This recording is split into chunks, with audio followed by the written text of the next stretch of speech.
KDI 조동철입니다. 혹시 여러분들 쑥쑥 찰칵이라는 앱을 아세요? 2년 반 전에 손녀를 봤는데 날마다 이렇게 애기 엄마가 동영상 올려가지고 오늘도 하루 종일 아침에 일어나서 이거보다 왔어요. 근데 이 2살 반짜리 저희 손녀가 제 나이가 되면은 아직도 젊은이입니다. 중간 나이에도 못 간다고 해요. 좋은 세상에 살면 좋겠다 하는 생각을 많이 하게 됩니다. 어떤 세상이 좋은 세상일까, 그런 거를 저희 항상 고민하고 있고요. 뭐 부모의 학력이나 부에 관계없이 충분히 자기가 가진 능력을 개발할 수 있는, 교육을 받을 수 있는 그런 사회. 그리고 이제 성인이 되고 나면은 자기의 소질을 충분히 발현시킬 수 있는 기회가 충분히 제공되는 그런 사회. 나이 들어서 은퇴하고 나면은 그래도 괜찮은 생활을 누리면서 사는 사회를 만들기 위해서 우리 정부가 무엇을 해야 될까 하는 것을 항상 고민하면서 생각을 해왔고, 오늘 뭐 그런 차원에서 발표를 하게 됐다. 향후 1, 2년 뒤에 우리 경제를 고민하는 차원에서 한 게 아니라 향후 10년, 20년, 30년 뒤에 우리 경제를 고민하는 차원에서 오늘 행사를 기획했기 때문에 진행하게 되었다는 말씀 드리고요. 질문 받도록 하겠습니다.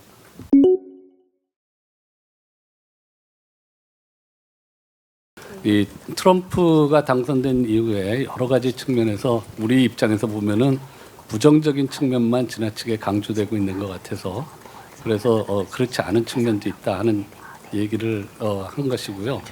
그 중에서 뭐 우리가 지금 굉장히 우리한테 많이 와닿고 있는 얘기는 관세 문제가 있을 것이고요. 그건 틀림없이 우리 경제 입장에서는 부담입니다.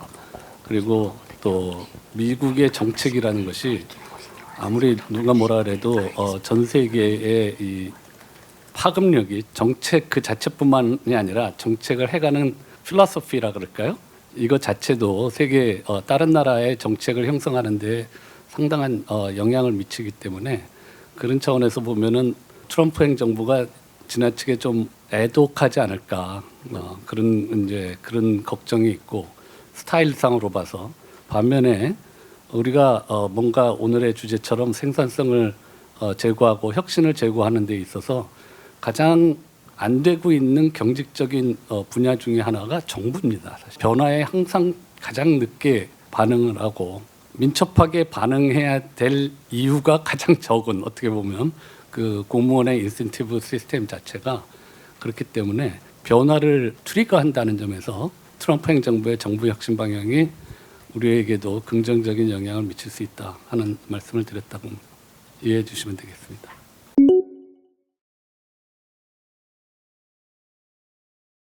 여태까지 해왔던 일을 그냥 적어도 정치적인 변수 때문에 어려움이 틀림없이 존재할 것입니다만은, 지금 말씀하신 부분은 관료나 학계가 무엇을 해야 되느냐 하는 것은 변한 게 없다. 늘 고민하던 부분을 계속 해야 될 것이고요. 그다음에 트럼프 행정부가 들어와 가지고 우리의 득실이 뭐냐, 이런 차원에서 볼 때 그 우리나라처럼 무역의 의존도가 높은 나라에서 프리 트레이딩 시스템이 흔들리는 그런 거는 결코 바람직하지는 않습니다. 그렇지만 지정학적으로 또 얘기들을 풀어가시는 분들 사이에서는 워낙 중국을 견제하는 스탠스가 강하기 때문에, 그런 차원에서는 우리나라의 어떤 지정학적 밸류가 미국에서 볼 때 오히려 높아지는 측면도 있지 않겠느냐 하는 생각을 하시는 분들도 계시는 것 같아요. 그 정도까지 말씀드릴 수 있을 것 같습니다.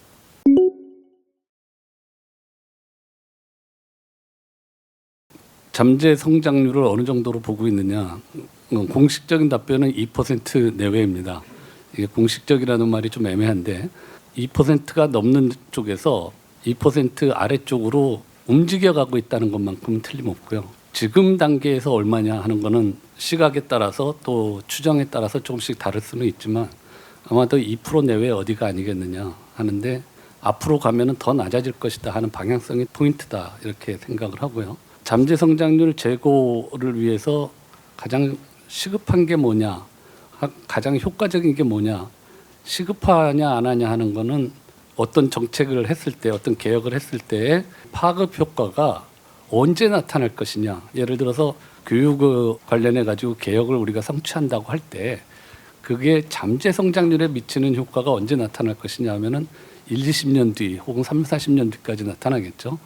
그런 의미에서 지금 어떤 게 가장 중요하냐 하는 질문을 제가 참 답하기가 어렵다 하는 말씀을 드리고, 그나마 그래도 어떤 개혁을 했을 때 그 효과가 빠르게 반영되는 것이 무엇이겠느냐, 어떤 개혁이겠느냐 한다면은 규제 개혁, 이 부분은 꽤나 빠르게 반영이 될 수도 있겠다.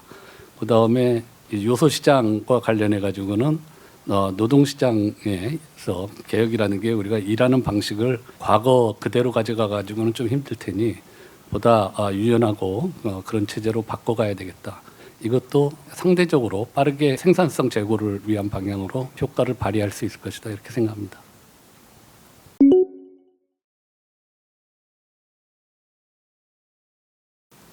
우리나라의 성장률이 앞으로 뭐 1%대의 고착 이렇게 하면은 경제 위기냐, 그렇게 표현을 하시는 게 맞느냐 하는 거예요. 우리나라 정도 지금 소득 수준에 가 있는 나라 중에 잠재 성장률이 2%가 넘을 거라고 생각되고 있는 나라가 거의 없다. 잠재 성장률이 제일 높은 나라라고 생각되는 나라가 미국이에요. 그다음에 유럽 같은 경우에는 아마 전체적으로 봐서 물론 서구 유럽이죠, 선진 유럽 1%대 초반 뭐 지금 이 정도로 생각이 되고 있고, 일본은 1%가 안 되지 않겠느냐, 뭐 이렇게 생각을 하고 있는 거고요. 차이의 밑바탕에는 이 인구 문제가 첫째 있습니다. 그런 측면에서 보면은 우리나라가 인구 문제라는 측면에서는 앞으로 더 빨리 내려갈 수 있는 그런 가능성이 더 큰 나라일 가능성이 있고요. 또 하나는 경제 시스템의 문제가 또 있겠죠. 여러분들 2000년대 21세기 들어가지고 세계 경제에 새로 대기업으로, 글로벌 기업으로 이렇게 등장한 기업들 중에 유럽이나 일본에서 나온 기업을 기억하시는 게 있나요?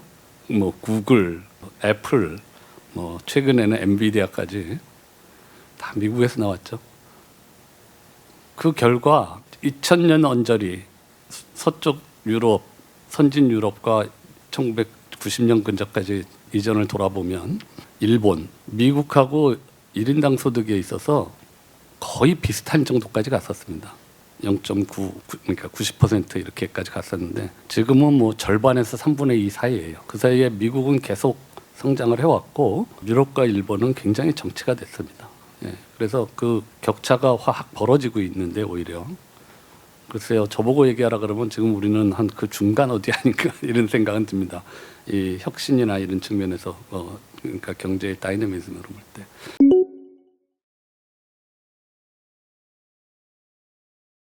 그러면 미국 경제가 상대적으로 이렇게 혼자 오랫동안 잘 나가는 배경에는 뭐가 있겠느냐?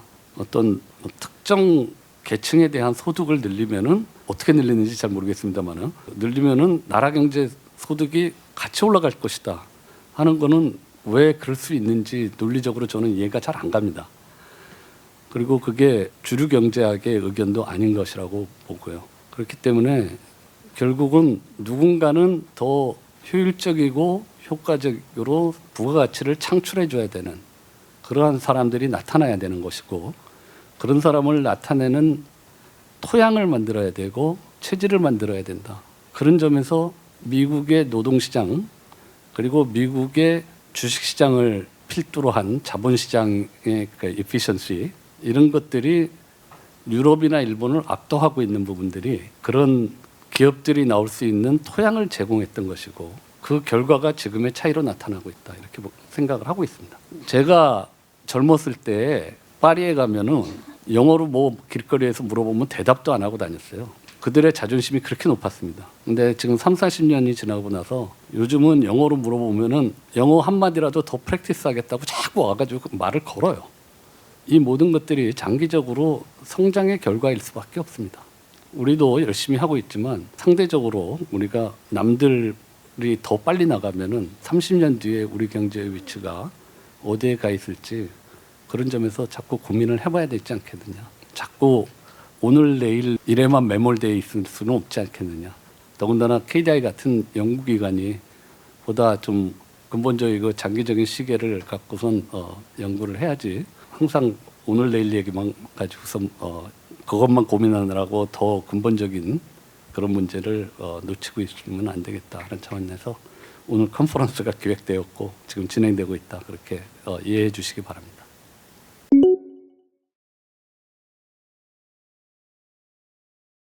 신문 기사에 보면 이렇게 권투장갑 이런 게 많아요. 그죠? 누구랑 이렇게 싸움을 이렇게 붙이는 이런 것 같아요. 저희가 특히 뭐 내수에 관한 시각차를 지금 아마 염두에 두고 계신 것 같은데 작년 하반기 전망 이후 때부터 내수가 그래도 조금씩은 이제 회복돼 가지 않겠느냐 우리가 그렇게 예상을 해왔고 그렇게 전망도 했습니다. 근데 저희는 저희가 생각한 것만큼 그렇게 원활하게 내수가 회복되지 않고 있다. 마음속에 있는 똑같은 지표를 보면서도 마음속에 있는 베이스라인이 좀 달랐다 그럴까요? 저희가 생각하고 있는 어떤 패스가 있는데 거기까지 조금씩 못 가고 있는 것 같다. 이런 측면이 강조돼서 얘기됐던 것 같고 정부 측에서는 그래도 조금씩은 올라가고 있지 않느냐. 이런 측면을 얘기를 했던 것 같아요. 그래서 그게 굉장히 다른 거냐 하면은 뭐 그렇게 보시면 할 수 없지만 저는 그렇지 않다는 쪽에 무게를 두고 있습니다.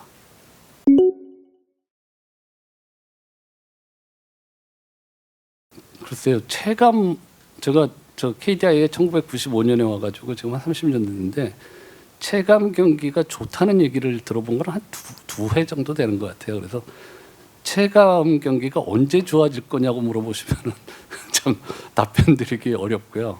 다만 지금도 소비는 조금씩은 올라가고 있습니다. 조금씩은. 그러면 어느 정도까지 올라가면은 우리가 괜찮은 소비라고 생각을 하겠느냐?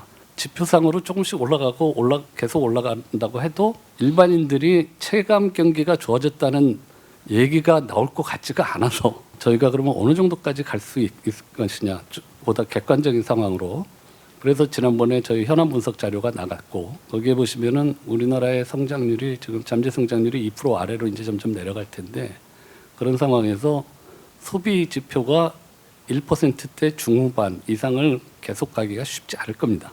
지금 1% 중반 근처에 조금씩 근접하고 있다. 그런데 많은 분들이 소비가 굉장히 어렵다고 얘기를 하시잖아요. 지표가 이러니까 안 어려우신 겁니다라고 말씀을 드릴 수는 없어요. 그런데 저희가 드리고 싶은 말씀은 과거처럼 그런 정도의 소비가 막 일어나고 그런 경제 상황이 도래하기 쉽지 않다 하는 거는 말씀드릴 수 있을 것 같습니다. 그렇게 되기 위해서는 성장이 돼야죠. 소득이 뒷받침되지 않는 소비 활성화라는 거는 장기간 지속될 수 없습니다.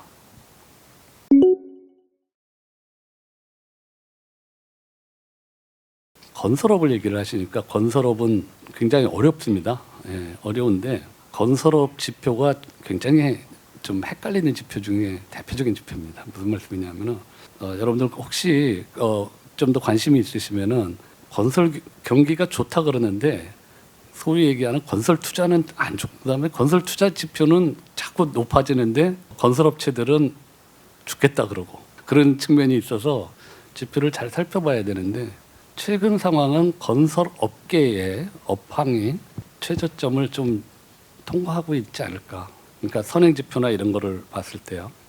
그런데 그게 실물 건설 지표, 그다음에 고용 지표에 반영되는 데는 꽤 시차가 있을 것이다.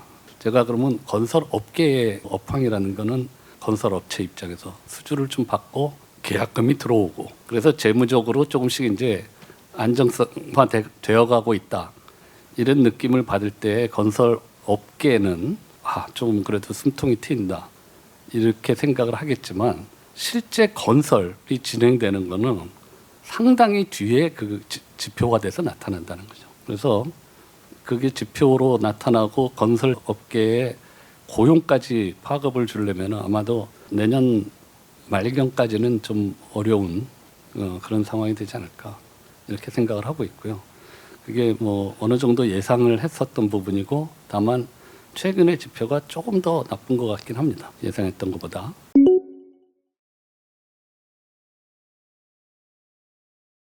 지금 말씀하신 부분은 굉장히 중요한 연구 주제라고 보입니다. 제가 그 부분을 개인적으로 연구한 사람이 아니기 때문에 지극히 일반론적인 답변밖에 못 드릴 것 같다는 점 일단 양해 부탁드리고요. 쉬어셈이 늘어난다는 게 문제인지 문제가 아닌지도 잘 모르겠다.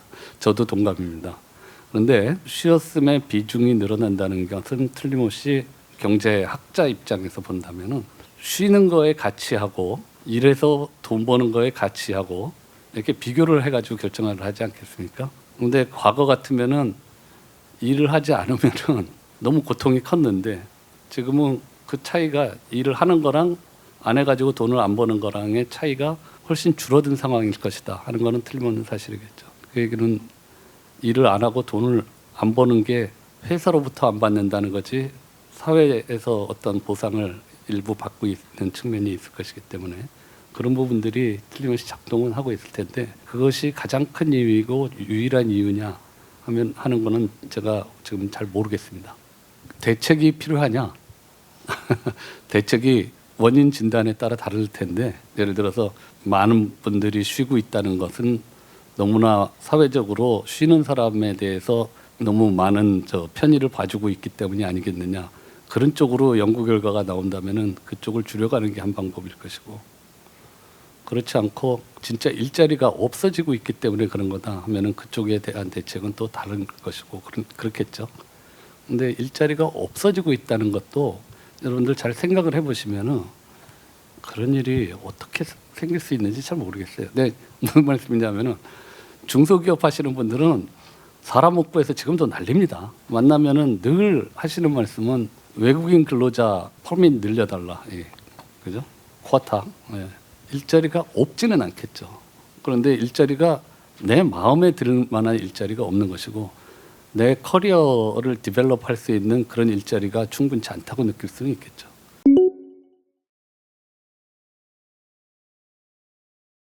최근에 예상하지 못했던 이 상황 변화가 우리 경제에 긍정적인 방향이냐 부정적인 방향이냐 하고 묻는다면은 부정적인 것이 맞겠죠. 그거는 맞는데 제 주변에 계신 분들도 그렇고 저한테 야 이러다 우리 망하는 거 아니야? 뭐 이런 식으로 자꾸 물어보시는 분이 계세요. 만약에 망한다는 게 우리가 외환위기를 겪어봤습니다. 그죠? 25년 전에. 그때 같은 상황을 염두에 두고선 망한다고 얘기하신 거라면은 그럴 가능성은 거의 전혀 없다라는 정도는 제가 말씀드릴 수 있을 것 같고요. 그러면은 부정적일 텐데 어느 정도 부정적일 것이냐 정확히 알 수 있는 방법은 없습니다. 워낙 상황도 불확실하고 그렇기 때문에 정확히 알 수 있는 방법은 없지만 포괄적으로 얘기해서 제한적이고 오래 가지 않을 것이다.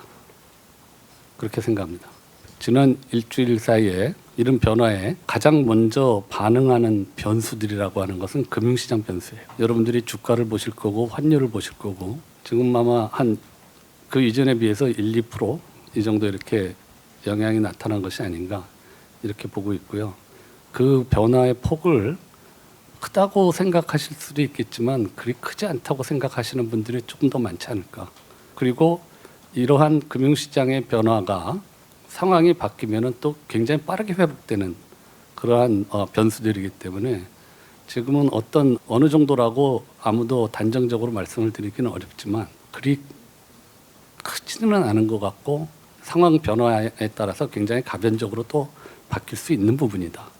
이런 정도로는 말씀드릴 수 있을 것 같아요. 우리가 사실 8, 9년 전에 또 비슷한 상황이 있었기 때문에 그때의 여러분들이 지표를 보시면은 그렇게 크게 흔들리지 않았다 하는 거를 아마 어느 정도 확인하실 수 있을 것 같습니다.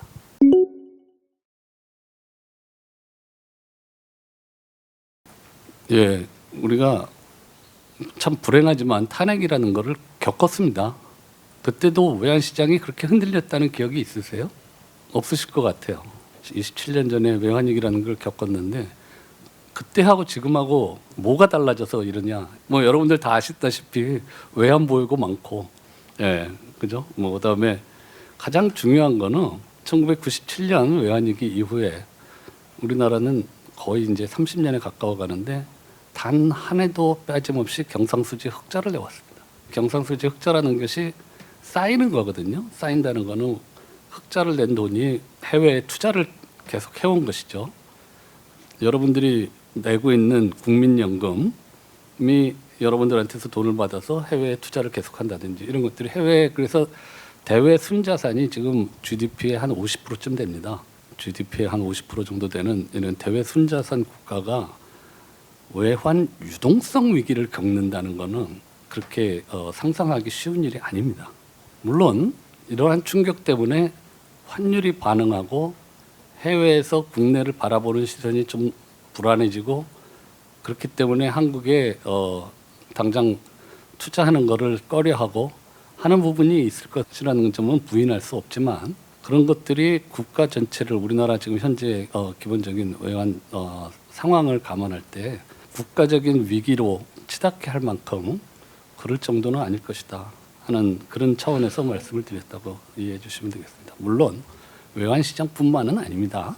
국내 금융시장 상황도 너무 취약했기 때문에 뭐 여러분들 많이 들었을 겁니다. 예, 과거에 재벌의 이 부채 문제라든지 그것이 맞물려서 나라 전체의 대규모 경제 위기로 발전을 했던 것이고요. 지금은 국내의 재무 상황도 기업들의 재무 상황이 지금 뭐 1, 2년 전에 비해서 좀 안 좋아지긴 했지만 그때하고 비교할 수준은 아니다. 그렇게 말씀드릴 수 있을 것 같습니다.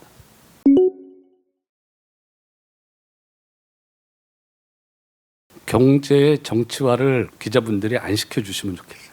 저희가 어떤 얘기를 할 때 그거를 순수한 마음으로 하는데 그 순수한 마음이 아닌 걸로 해석이 돼서 전달되지는 않게 좀 해주시면 좋겠다 하는 말씀을 드리고요. 경제 문제가 정치화되고 있느냐 하면은 그건 잘 모르겠습니다. 무슨 말씀이냐 하면은 지금 틀림없이 엄청난 충격이 와 있는 게 우리 정치권에 대한 충격인데 경제가 그래도 이만큼 버티고 있다는 거는 1960, 70년대에 이런 충격이 왔으면은 그리고 실제 뭐 79년에 왔던 적도 있고요.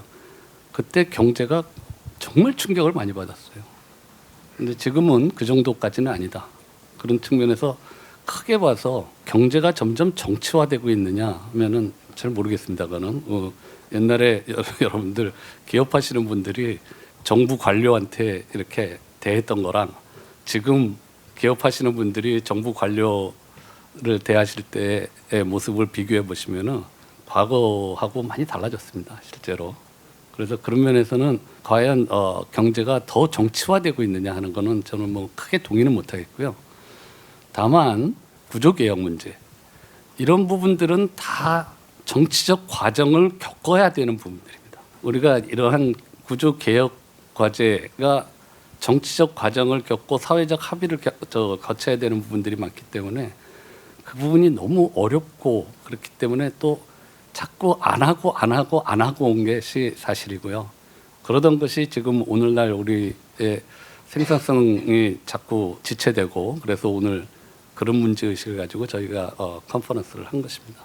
그래서 일반적인 기업 활동이 정치화되고 있다 더 그렇게 인식을 하신다면 저는 거기에는 동의를 못하겠다 하는 말씀이고 그럼에도 불구하고 우리가 지금 정치적 과정을 포함한 사회적 대화를 통해서 더 나은 사회로 가져가기 위한 그러한 부분들이 너무 지체되어 왔기 때문에 그런 부분들을 앞으로 더 해가야 되는데 그런 측면에서는 정치적인 프로세스를 밟을 수밖에 없는 측면이 있다. 이런 정도로 답변드리고 싶습니다.